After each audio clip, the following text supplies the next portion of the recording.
안녕하세요. 오늘 지방공기업과 경영관리 수업을 하도록 하겠습니다. 자, 오늘 수업도 그 한글날 관련 대체 공휴일이기 때문에 저희가 뭐 이미 아시겠지만 월요일 수업이 굉장히 많이 빠져요. 그래서 부득이하게 유튜브 동영상으로 여러분들께 가르쳐 드리도록 하겠습니다.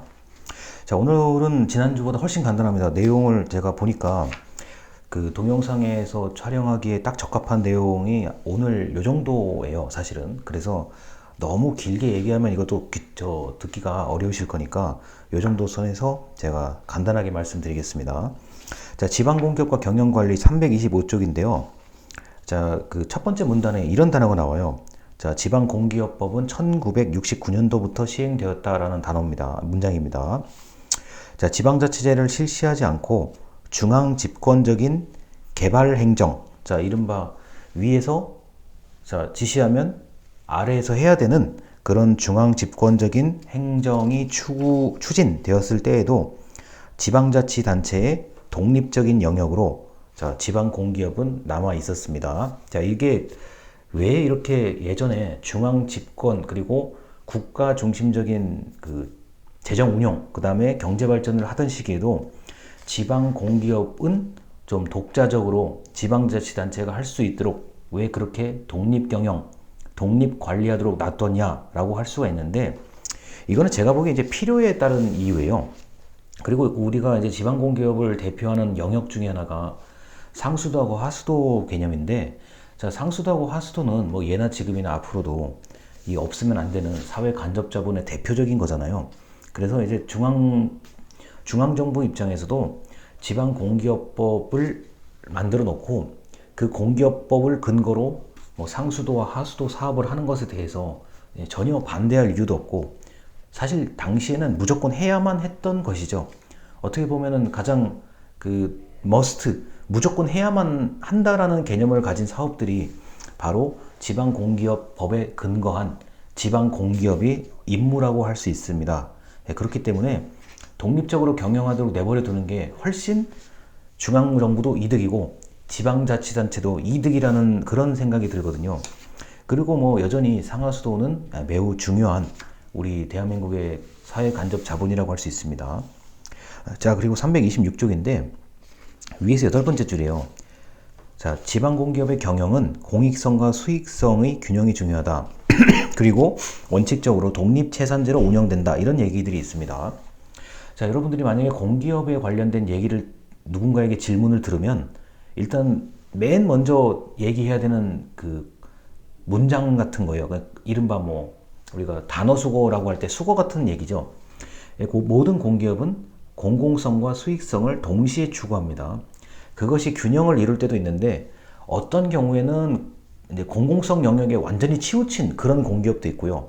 어떤 경우에는 수익성에 상당히 보장되는 공기업, 뭐 우리가 흔히 알고 있는 전기, 뭐 가스 이런 것들이요. 이런 것들은 수익성에 좀 많이 치우쳐져 있는 그런 공기업이기 때문에 이게 이제 그 수직선상에서 공공성이냐 수익성이냐 이게 왔다 갔다 한다고 보시면 됩니다. 자, 그런데 우리가 이제 지방공기업 입장에서도 마찬가지예요. 이 전국 단위의 공기업이나 지방 공기업이나 똑같이 모든 공기업은 공공성과 수익성을 동시에 추구한다. 그리고 독립채산제, 자, 재무제표를 각각 공기업마다 다 개별적으로 관리한다. 그래서 자, 경영을 잘했다, 못했다, 돈을 벌었다, 못 벌었다. 그리고 못 버는 공기업도 있어요. 연구기관 같은 경우는 또는 어떤 뭐 지방자치단체에 정책 지원을 해주는 그런 기관들은 돈을 벌 수가 없는 기관이긴 한데, 그렇다고 하더라도 자, 독립채산제 각각의 재무제표대로 움직이고 있다는 게 바로 그 이유입니다. 자, 326쪽에 여러 가지 얘기들이 나오는데 그 유형하고 사업에 관련된 그 부분만 보시면 돼요. 자, 먼저 유형입니다. 지방직영기업. 자, 이거는 지방자치단체가 직접적으로 공기업을 그 만들어서 직접 관리하는 겁니다. 자, 상수도와 하수도가 대표적인 거고요. 자, 지방공사공단이라고 하는 거는 지방자치단체가 그 공사공단의 50% 이상의 그 자금을 출자한 그런 독립된 법인이라고 할 수 있습니다. 자, 그리고 사업 부분에 그 326조 사업을 보면은 의무 적용 사업이라는 게 있어요. 상수도, 그 다음에 자동차 운송, 지방도로, 하수도, 주택, 토지개발 이런 것들은 의무 적용이고요. 자, 그 다음에 임의로 적용하는 사업도 있습니다. 자, 예를 들어서 그 민간인 또는 개인이나 기업이 참여하기 어려운 사업은 자, 이 지방자치단체 또 그리고 지방공기업법을 근거로 임의 적용해서 처리할 수가 있는데 이게 이 표를 보고 제가 이제 딱 하나로 말씀을 드리고 싶은 거는 이 지방공기업은 그 지역사회뿐만 아니라 전국 단위에서도 이게 사실 중요한 사업들이에요. 자, 각 지방마다 다 무언가가 있거든요. 지방공기업들이요. 자, 각각의 나름대로 지역사회에서 또는 관할 지역 내에서 열심히 일을 하는데 이거 다 모아서 이렇게 한꺼번에 딱 모아놓고 보면은 이게 전국 단위 없으면 안 되는 것들이에요. 그러다 보니까 이 지방공기업이나 이제 전국 단위 공기업이나 뭐 여러 가지 법적인 근거나 이런 건 차이가 있는데 어차피 하는 일을 봤을 때는 모두 다 중요하다. 그리고 일상에 없으면 안 되는 거다. 그리고 사회 간접 자본이기 때문에 이게 공공성 수익성의 균형 또는 이 두 개를 동시에 이제 달성해야 되는 그런 어려운 목표가 있다라고 보시면 되겠습니다. 그리고 일반 주민이나 시민들 입장에서는 직영기업이니 공사공단이니 뭐 의무 적용이냐 임의 적용이냐 전혀 이거를 구분해서 이해할 필요가 없습니다. 자, 잘 해주면 서비스를 잘 해주면 좋은 거고 만약에 마음에 안 들면 즉각 민원을 제기하거나 불만을 얘기하거나 또는 뭐 요금에 관련된 항의를 할 수도 있는 거고요. 자, 그리고 뭐 예를 들어서 서비스가 예전보다 나아졌다 그러면 뭐 칭찬해주고 격려해주고 또는 뭐 정치적인 어떤 다른 통로를 통해서 야, 저기가 그래도 일을 좀 잘한다. 이제 이런 얘기를 이제 하게 되는 거죠. 그렇기 때문에 우리가 법률상 그리고 규칙에 있는 대로 구분을 한 것뿐이지 이거는 이제 경영하는 사람 입장에서 행정을 하는 사람 입장에서 이게 구분이 되는 거지 일반 국민들, 주민들은 이 구분해서 이해할 이유가 전혀 없습니다. 제가 보기에는요. 자, 327쪽에 두 번째 문단이요. 어디냐면 중간에 이런 게 있습니다. 지방공기업법 제2조라고 돼 있는 그 부분을 보면은 자, 지방자치단체 조례를 통해서 지방공기업법의 적용 대상 사업을 규정할 수 있다라고 얘기하는데 자, 조례로 이 지방공기업에 관련된 운영 규정 같은 것을 다 설치하는 근거가 됩니다. 그런데 이제 뭐 이걸 다 아실 필요는 없고 지방공기업은 그 관할 내, 그 지역 내에서 사업 범위를 설정해야 된다는 것. 그리고 지방공기업법, 뭐 지방자치법, 그리고 지방재정법 이런 각종 연관된 법률에 근거를 해서 그 범위를 벗어나지 못합니다. 그 범위 안에서 사업을 해야 된다. 그런데 일반 주민이나 국민 입장에서는 그 각각의 범위 하나하나가 굉장히 큰 범위들이에요. 뭐 아까 상수도 하수도 그리고 그 궤도 우리가 저 철도나 이제 지하철 보면 이제 우리가 레일 위를 달리잖아요. 이 궤도거든요. 자, 궤도 사업 같은 거도 이 법률에서 봤을 때는 그냥 딱 한 단어 한 줄인데 일반 국민들이 봤을 때는 이거는 너무나 큰 사업이에요. 그래서 그 지방공기업법이 말이 지방공기업이지 뭐 서울도 지방이고 경기도도 지방이고 뭐 예를 들어서 천안도 지방이거든요. 굉장히 커요. 자, 그렇기 때문에 뭐 관할 내에서 사업을 한다는 거, 그 정도만 알고 계시면 되겠습니다. 자, 그리고 복잡한 얘기 다 생략하고요. 자, 333쪽입니다. 맨 위에 줄이요. 330쪽이 맨 위에 줄. 자, 지방재정법에서는 재정 건전성을 강조한다. 자, 그리고 지방공기업의 운영은 다소 예외적이다. 왜냐? 자, 독립시산제입니다. 자, 지방자치단체, 시청이나 구청에서 관리하는 그 회계하고는 별도로 관리가 되죠. 자, 독립시산제로 운영을 하고 지방자치단체에서 경영행정이라는 단어가 나오거든요. 이게 무슨 말이냐면은 지방공기업은 자, 수익성을 얻어야 되는 경영도 해야 되고 공익성을 추구하는 행정도 해야 돼요. 이게 두 개가 다예요. 그래서 경영행정도 해야 되는데 교과서에 보면은 정치적 기업가의 활동이라는 이런 얘기도 나오거든요. 자, 정치적 영향 받습니다. 지방자치단체장의 영향도 받고요. 지방의회의 영향도 받습니다. 그리고 지역사회 이용자, 민원인, 그리고 때에 따라서는 이제 지역사회 안에 있는 다른 그 단체들하고 협력을 반드시 해야 돼요. 이것 자체가 이제 개인으로 놓고 보면 인간관계, 조직끼리 놓고 보면은 이제 정치적인 영향력을 주고받습니다. 보통 지방공기업이 집행을 좀 잘 해야 되는 그 어떤 기관이기 때문에 이제 기획부서, 그 다음에 뭐 평가, 감사 이런 부서들의 영향을 받을 수밖에 없어요. 그래서 정치적인 영향은 좀 더 복잡한 얘기들입니다. 자, 그리고 331쪽에 그 맨 아래에서 두 번째 줄입니다. 자, 최근 경영평가에서는 자, 평가 요소와 가중치라는 문장이 나오고요. 과거에 수익성 중심의 경영 관리에 따른 부작용을 완화하기 위해서 이제 공익성을 좀 강조한 평가 기준이 있습니다. 자, 경영평가는 1년에 한 번씩 이루어지고요.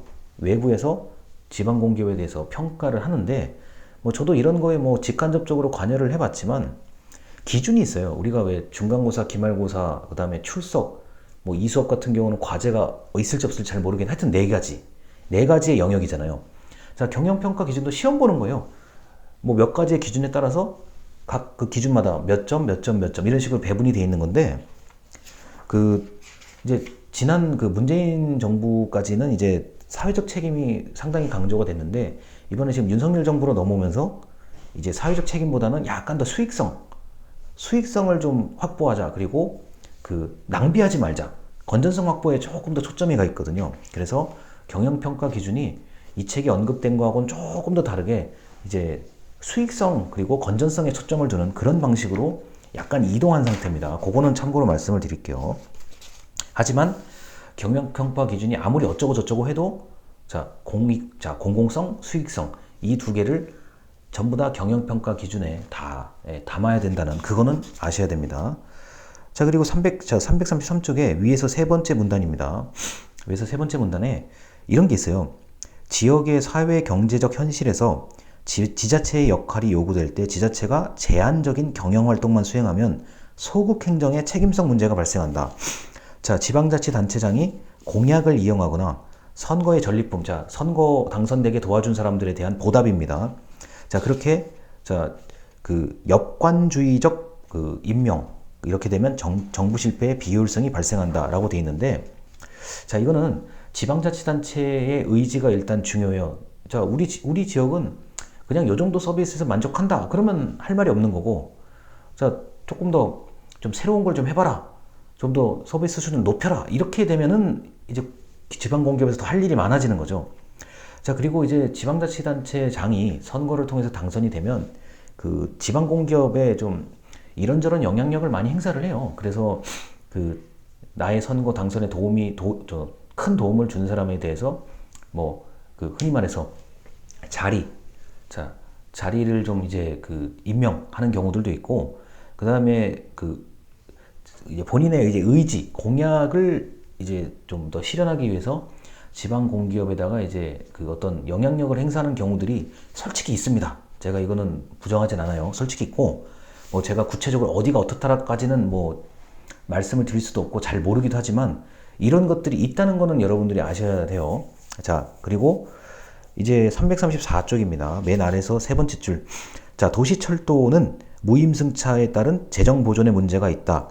그리고 상하수도는 자, 수익자 부담 원칙에 따른 우리가 상수도 쓰고 하수도 쓰기 때문에 그렇습니다. 요금 현실화의 쟁점이 있다. 뭐 이런 단어가 있는데, 자, 이 지금 334쪽의 아래에서 세 번째 줄은 이 강의 자료에 보면 6번에 나와 있어요. 자, 합리화, 현실화, 부채 관리. 제가 빨간색으로 표시를 해놨는데 이런 단어가 언급된다는 거는 그 저렴한 요금을 다소 올리겠다는 개념에 가깝다고 보시면 돼요. 이거 지금 요금이 너무 저렴해서 경영이 어렵다.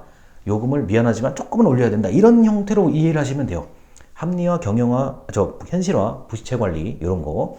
그리고 제가 더하기 해놓고 경영 고도화 그리고 혁신이라는 단어를 적었어요. 이거는 지방공기업 내부에서 이제 뭐 조직을 좀 더 뭐 확대 개편한다든가 뭐 조직을 통폐합한다든가 이런 의미로 이제 이해를 하시면 되고, 아니면 그 지방공기업 내부의 어떤 업무 처리 시스템을 바꾼다든가 이런 걸로 보시면 됩니다. 그래서 경영 고도화나 혁신 같은 경우는 좀 내부적인 차원인 거고, 합리화, 현실화, 부채 관리는 좀 이제 외부적인 차원으로 이해를 하셔도 여러분한테 전혀 문제가 없어요. 자, 그리고 제가 저번에 말씀드렸듯이 클린아이와 같은 지방공기업에 관련된 홈페이지를 유심히 살펴보셔서 취업에 관련된 이런 얘기들을 좀 잘 좀 보셨으면 좋겠습니다. 자, 그래서 제가 지금 지방공기업에 관련된 거를 지금 근 10분 안팎에 이걸 설명을 하려니까 좀 저 자신도 좀 이게 좀 죄송스러운 마음인데 제가 이거를 말을 지금 거의 뭐 한 20분의 1로 확 줄여서 얘기한 거라고 좀 그렇게 이해를 해주고 강의를 들으셔야 됩니다. 만약에 필요하다면 제가 수업 시간에 다시 말씀을 드리거나 혹시라도 이제 기말고사 전에 뭐 유튜브로 다시 보강을 할 일이 있다 그러면은 그때 제가 조금 더 추가해서 설명을 드리도록 하겠습니다. 자, 영상 여기까지입니다. 감사합니다.